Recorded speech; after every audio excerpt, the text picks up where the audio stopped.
17 मई साल 1498 ईस्वी को वर्तमान केरल राज्य के कालीकट तट पर समुद्र के रास्ते कुछ नाविकों ने कदम रखा, जिसके बाद मानो हमारे देश भारत की तकदीर ही बदल गई और इसकी कहानी कुछ अलग ढंग से ही लिखी जाने लगी। दोस्तों, ये वो दिन था जब यूरोपियन समुद्री नाविक एवं खोजकर्ता वास्को डी गामा ने भारत की खोज की थी। अब बहुत से लोग सोच रहे होंगे कि भारत का इतिहास तो हजारों साल पुराना है। सदियों से यहाँ पर जनपद, मौर्य साम्राज्य, गुप्ता साम्राज्य और दिल्ली सल्तनत के आदि राजाओं ने यहाँ पर राज किया था। तो फिर कोई कैसे भारत की खोज 1498 ईस्वी में कर सकता है? तो दोस्तों, आपको बता दें, भारत में सदियों से जितने भी आक्रमणकारी जैसे सिकंदर, मंगोल आदि आते थे, तो वह हमेशा भारत को पश्चिमी एशिया से जोड़ने वाले मशहूर रास्ते खैबर दर्रा से होकर आते थे। लेकिन 17 मई 1498 को वास्को डी गामा ने समुद्र के रास्ते यूरोप से भारत के केरल राज्य के कालीकट तक पहुंचकर एक समुद्री रास्ता ढूंढ निकाला था, जिसे ही वास्तव में भारत की खोज माना जाता है। दोस्तों, आपको बता दें, उस समय भारत अपने कृषि उत्पादों के लिए बहुत ही ज्यादा मशहूर हुआ करता था। विशेषकर मसालों जैसे कि काली मिर्च, इलायची, दालचीनी आदि के लिए बहुत प्रसिद्ध था, जिस कारण उस समय भारत के साथ व्यापार करने के लिए यूरोप तथा अरब के देशों के बीच होड़ लगी रहती थी। लेकिन उस वक्त एशिया के प्रमुख देशों जैसे भारत, चीन, म्यांमार आदि के साथ व्यापार केवल स्थलीय मार्ग से ही होता था, जिसे सिर्फ मुस्लिम शासक एवं व्यापारी ही इस्तेमाल किया करते थे और मुस्लिम शासक उस मार्ग से यूरोपियों को व्यापार नहीं करने देते थे। लेकिन जब यूरोपीय लोग भारत में आने के बारे में और यहाँ की दौलत के बारे में सुनते थे, तो वे भारत पहुँचने के लिए और भी उत्सुक हो जाते थे। इसलिए व्यापार मार्ग की समस्या को खत्म करने के लिए कई यूरोपीय देशों ने यूरोप और भारत के मध्य एक समुद्री मार्ग खोजने का प्रयत्न शुरू कर दिया।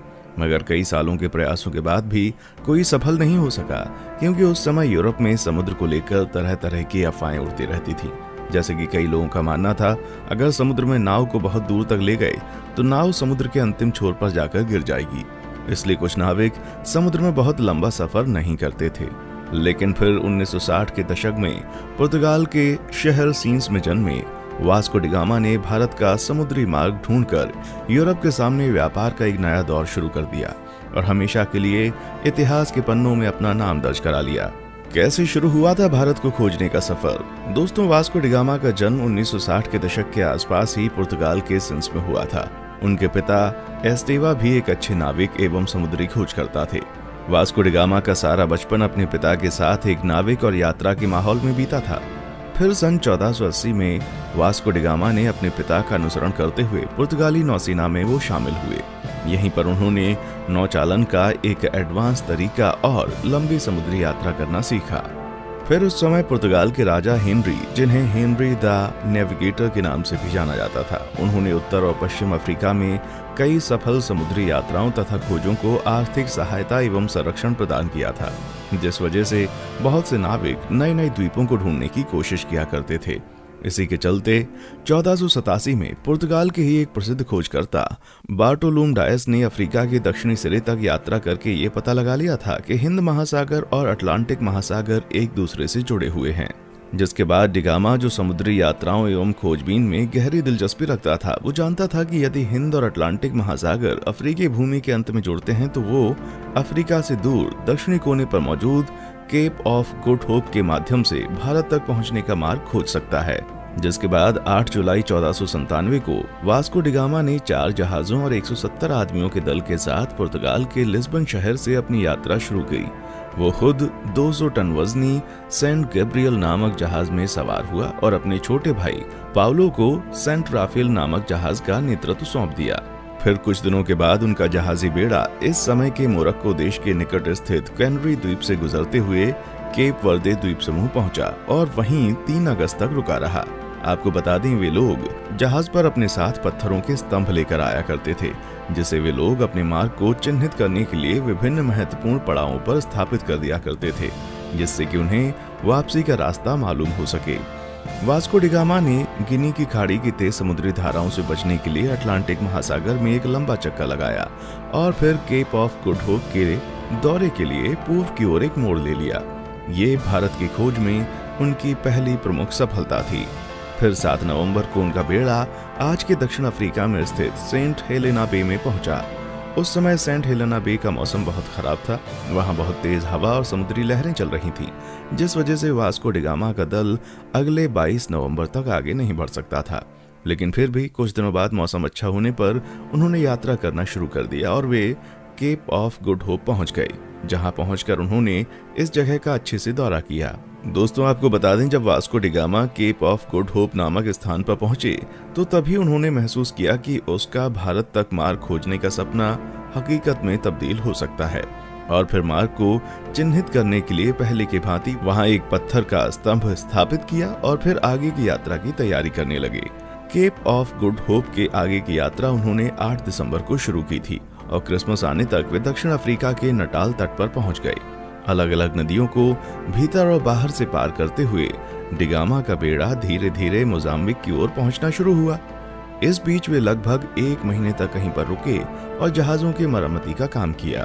फिर 2 मार्च 1498 को डी गामा का बेड़ा मोजाम्बिक द्वीप पर पहुंच गया। जब डी गामा अपने दल के साथ मोजाम्बिक की धरती पर उतरा और वहां के निवासियों से मिला तो उन्हें लगा कि ये पुर्तगाली जहाजी भी उन्हीं की तरह मुसलमान है, इसलिए उन लोगों ने उनकी खूब मदद की। डी गामा का मोजाम्बिक में पड़ाव डालना काफी उपयोगी सिद्ध हुआ। वहां उसे समुद्र के किनारे बंदरगाह पर सोने, चांदी तथा मसालों से भरे हुए 4-5 जहाज दिखाई दिए। उसकी मुलाकात ऐसे स्थानीय लोगों से भी हुई जो कभी कभी भारतीय समुद्री तटों की यात्रा करते थे। इससे वास्को डी गामा को पूरा विश्वास हो गया कि वो उचित दिशा की ओर आगे बढ़ रहा था। उसे उस दिशा को समझने में भी मदद मिली जिधर अब उसे आगे बढ़ना था। फिर 7 अप्रैल 1498 को उनका बेड़ा मोम्बासा में प्रवेश कर गया तथा यात्रा के एक और महत्वपूर्ण ठहराव मोम्बासा के ही मालिंदी में लंगर डाल दिया। मालिंदी में डी गामा की मुलाकात कांजी मालम नामक एक ऐसे गुजराती नाविक से हुई जो भारत के दक्षिण पश्चिम तट के कालीकट जाने का मार्ग जानता था।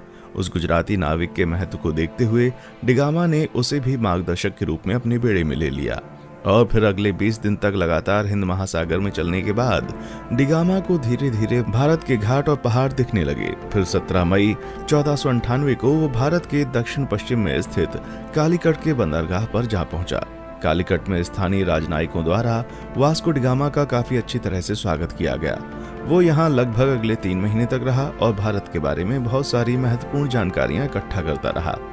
दोस्तों, वास्को डी गामा के भारत आने और उसके कालीकट में उतरने के बाद भी कई ऐसी घटनाएं हुई जिसके बारे में अभी भी लोगों में सहमति नहीं हो पाई है, लेकिन हम अपने किसी और वीडियो में उसके भारतीयों के साथ किए गए जुल्म और अत्याचार पर अलग से वीडियो बनाएंगे। इस वीडियो में हम सिर्फ उसकी यात्रा पर वीडियो बना रहे हैं। दोस्तों, यहाँ 3 महीने रहने के बाद वास्को डी गामा 2 साल से अधिक समय की यात्रा करते हुए 18 सितंबर को पुनः लिस्बन लौट आया। इस दौरान उसने लगभग 38,600 किलोमीटर की यात्रा की थी। और दोस्तों, आपको बता दें कि इस लंबी साहसिक यात्रा में उसके कुल 170 साथी थे, जिसमें से 116 की यात्रा के दौरान मृत्यु हो गई थी। वास्को डी गामा की इस उपलब्धि से पुर्तगाल के राजा बहुत खुश हुए थे तथा उन्होंने उसे दूसरी बार फिर से 1502 में भारत की यात्रा पर भेजा था।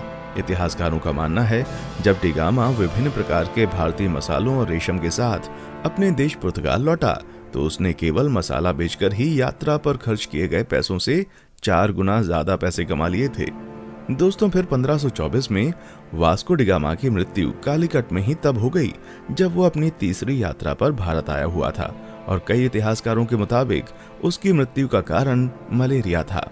दोस्तों, जब डी गामा ने यूरोप और भारत के बीच का समुद्री मार्ग खोज लिया था तब डी गामा का नाम पूरे यूरोप में बहुत मशहूर हो गया था और उसकी उस साहसिक यात्रा की चर्चा सभी यूरोपीय देशों में होने लगी थी तथा धीरे धीरे अन्य देशों ने भी उसी खोजे गए रास्ते से अपने अभियान भारत भेजने शुरू कर दिए थे, जिस वजह से पुर्तगालियों के बाद डच, डेनिश, ब्रिटिश और फ्रांसीसी भी भारत आना शुरू हो गए थे। उसके बाद आगे के दशक में भारत में जो भी हुआ वो हम अच्छे से जानते हैं कि कैसे भारत इन यूरोपीय देशों की कॉलोनी बन गया। दोस्तों, आज के लिए बस इतना ही। फिर मिलते हैं एक और वीडियो में। तब तक आप हमारे चैनल को लाइक, शेयर और सब्सक्राइब जरूर करें और आप किस टॉपिक पर वीडियो चाहते हैं नीचे कमेंट सेक्शन में आकर बताएं। देखने के लिए शुक्रिया।